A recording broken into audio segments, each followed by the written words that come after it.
എന്താടോ ചേച്ചി കടിയുണ്ടോ? ഇല്ല, കടി ഉണ്ടായിപ്പൊരുത്തരും വന്നില്ല. കടി തീർന്നപ്പോഴാ ഓരോരുത്തർ വന്നത്. വൈകുന്നേരത്തേക്ക് കടിയാവോ? 3 മണിയോടെ കടിയാകും, ചിലപ്പോ 4 മണി. എന്നാലേ കടിയാകുമ്പം വരാം. ഓ ആയിക്കോട്ടെ. ഓ ആയിക്കോട്ടെ. കടി ഉള്ളപ്പോ വരികയല്ല, ഇല്ലാത്തപ്പോ വരും. കടി ഉണ്ടാന്ന് ചോദിച്ചിട്ടുണ്ട്.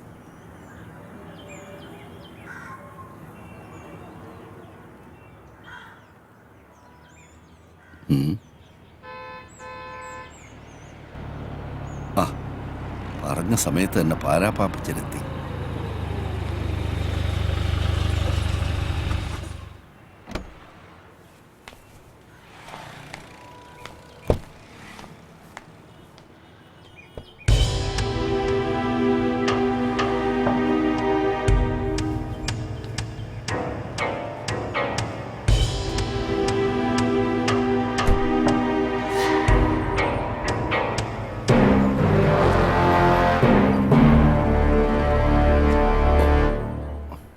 ശ്രീധര, താൻ മുറിയിലോട്ട് വാ.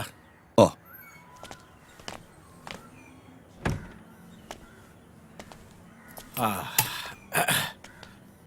മാത്യു, താഴെ വണ്ടിയുടെ ഡെക്കില് എന്റെ പെട്ടിയുണ്ട്, അതിങ്ങ് എടുത്തിട്ട് വാ.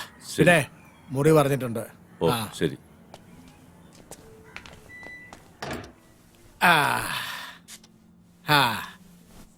പിന്നെ ശ്രീധര, എന്നെ അയക്കൊണ്ട് വിശേഷങ്ങള്. അത് പിന്നെ നോക്കിയാട്ടെ.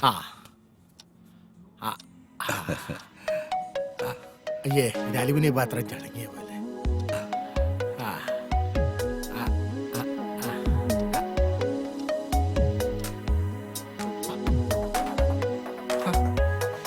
ഇതേതാടാ? നല്ലോ, ഇതാരാടോ? നോക്കട്ടെ. ഇത് ഇവളാണ് പാപ്പച്ചായ, അംബിക. ഞാൻ വിചാരിച്ചതിനെ തന്നെ പാപ്പച്ചായ സെലക്ട് ചെയ്തു. ഇവളുടെ ഭർത്താവ് ഗൾഫിലാ, വീട്ടിൽ അടയിരുന്ന് മടുത്തു. ഞാൻ നേരത്തെ മുതലേ പാപ്പച്ചായന് വേണ്ടി കണ്ടുവച്ചിരുന്നതാ. ഇവൾ എന്റെ നമ്പർ തേടി പിടിച്ചു വിളിച്ചു. എന്ന് പറഞ്ഞ ഓൾ കേരള ഡിസ്ട്രിബ്യൂട്ടർ താനല്ലേ? പലതിന്റെ റിലീസ് താൻ വഴിയല്ലേ? പക്ഷെ പാപ്പച്ചായന് വേണ്ടി ആലോചിക്കുമ്പോഴാണ് ഞാൻ കുഴയുന്നത്. അതെന്നാടോ? ഓ, പാപ്പച്ചായന്റെ അവസാനത്തെ ആ പണി, അത് പെണ്ണുങ്ങൾക്ക് സഹിക്കാൻ വലിയ പാടാ.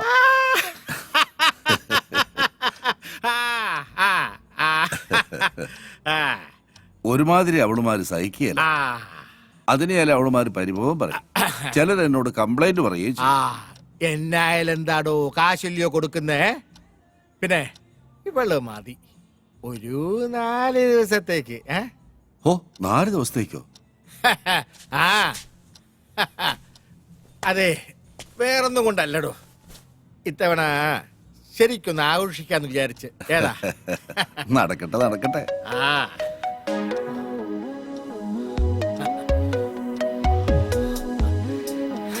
എന്റെ അമ്പി.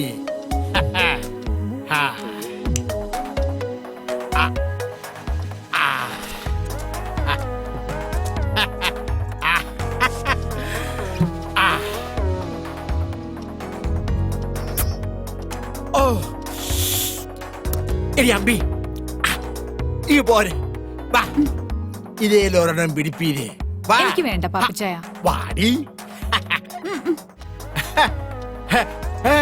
എന്നിട്ട് മൊത്തം പ്ലാനതാ? ഏയ്, ഒന്നുമില്ല. വേണ്ടേ?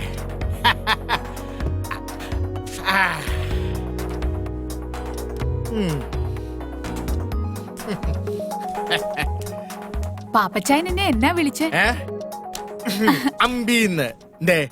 നിനക്ക് ഇഷ്ടായില്ലേ? എന്റെ ഭർത്താവ് എന്നെ അമ്പീന്നാ വിളിക്കുന്നേ. അതെന്നാടേ പെണ്ണെ, നിന്റെ ഭർത്താവിന് മാത്രം ആ പേര് അങ്ങോട്ട് എഴുതി തന്നിരിക്കുകയാണോ? അരുത്, അദ്ദേഹത്തെ വെറുതെ വിട്ടേക്കാം. അതും ഇതും എന്റെ സ്വകാര്യതയാ. അതൊക്കെ പോട്ടെ. നിന്റെ ഈ ഭർത്താവ് ഗൾഫിൽ പോയിട്ട് എത്ര ആളായി? 3 വർഷം. ശ്രീധരൻ ചേട്ടൻ നിർബന്ധിച്ചപ്പോ ഞാൻ തെറ്റി ശരി നോക്കിയില്ല. ഇത്രയും നാള് മനസ്സിൽ വെച്ചിരുന്നത് ശമിപ്പിക്കണം, അത്രേ ഉദ്ദേശിച്ചുള്ളൂ. അത് പിന്നെ 4 ദിവസം നിന്നേ പറ്റൂ. എല്ലാം ഭദ്രമായിരിക്കുമെന്ന് ശ്രീധരൻ ചേട്ടൻ എന്നോട് പറഞ്ഞപ്പോ ചില ദിവസങ്ങളിൽ മടുപ്പ് അനുഭവിക്കുമ്പോ എന്റെ കൂട്ടുകാരിയുടെ വീട്ടിൽ പോയി നിൽക്കാറുണ്ട്. അങ്ങനെ ഒരു കള്ള എന്റെ ഭർത്താവിന്റെ അമ്മയോട് പറഞ്ഞു.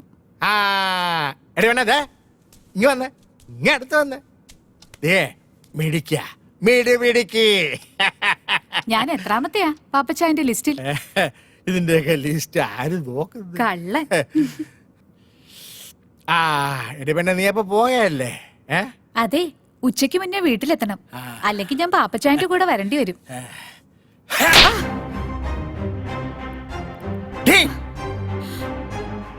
ഇനി ആരുടെയും കൂടെ പോകരുത്. പക്ഷേ ഞാൻ വിളിക്കുമ്പോ വന്നേക്കണം. പാപ്പച്ചായ, അച്ചായ കുച്ചായ ഓടി. രാജേഷേ, ആ പാലാ പാപ്പച്ചന്റെ റൂമിലേക്ക് ഒരു ഫിഷ് കറി മീൽസ് വേഗം കൊടുത്തരെ.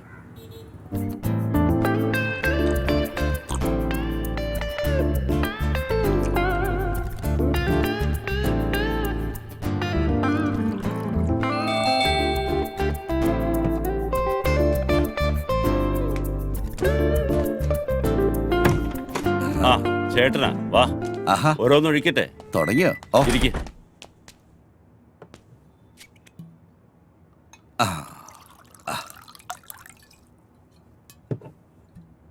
ഞാൻ ശ്രീധരേട്ടനോടൊരു കാര്യം ചോദിച്ചോട്ടെ. പല പ്രാവശ്യം ചോദിക്കണമെന്ന് തോന്നിയിട്ടുള്ളതാ. ചോദിച്ചോ. ഈ കൂട്ടിക്കൊടുക്കുന്നതില് എന്തെങ്കിലും കുറ്റബോധം ഉണ്ടോ?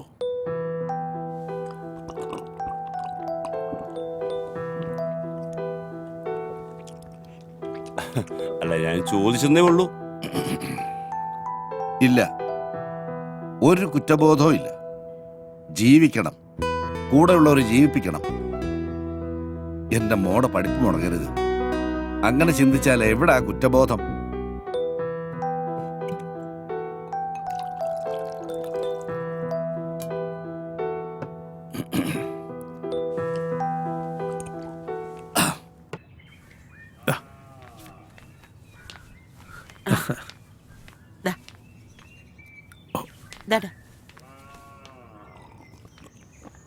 ഈ കല്യാണം എന്നൊക്കെ പറഞ്ഞ ഒരു സമയവാ, അത് അതിന്റെ സമയത്ത് നടക്കത്തുള്ളൂ അല്ലെ? കുറിപ്പ് എനിക്കിട്ടൊന്ന് അയ്യോ, താങ്ങിയതാണല്ലോ. എന്റെ പൊന്നു തമ്പുരാനെ അങ്ങനെ കരുതല്ലേ. ജ്യോത്സ്യപ്രകാരം അങ്ങനെ ഒരു ചൊല്ലുണ്ടല്ലോ, അതുകൊണ്ട് പറഞ്ഞതാ. ആ അത് പറഞ്ഞപ്പോഴാ ഓർത്തത്. നമുക്കൊരു ജോത്സ്യനെ കാണണ്ടേ ഭദ്ര? അവനിങ്ങി വരട്ടെ ചേച്ചി, നമുക്ക് നോക്കാം.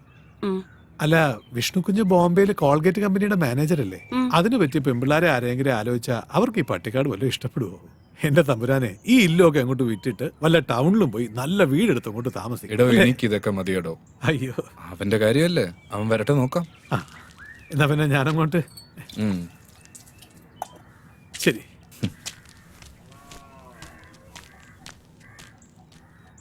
പാവം, ഇവിടുന്ന് കിട്ടുന്നതുകൊണ്ടാ അയാളുടെ കുടുംബം കഴിയുന്നത്. ചേച്ചി ഒന്നും കൊണ്ട് വിഷമിക്കണ്ട. അവൻ അർഹിക്കണതിലും കൂടുതൽ ഞാൻ കൊടുക്കുന്നുണ്ട്. അതല്ലേ അവൻ നോക്കിയും കണ്ടുമൊക്കെ ഇവിടെ നിൽക്കുന്നത്.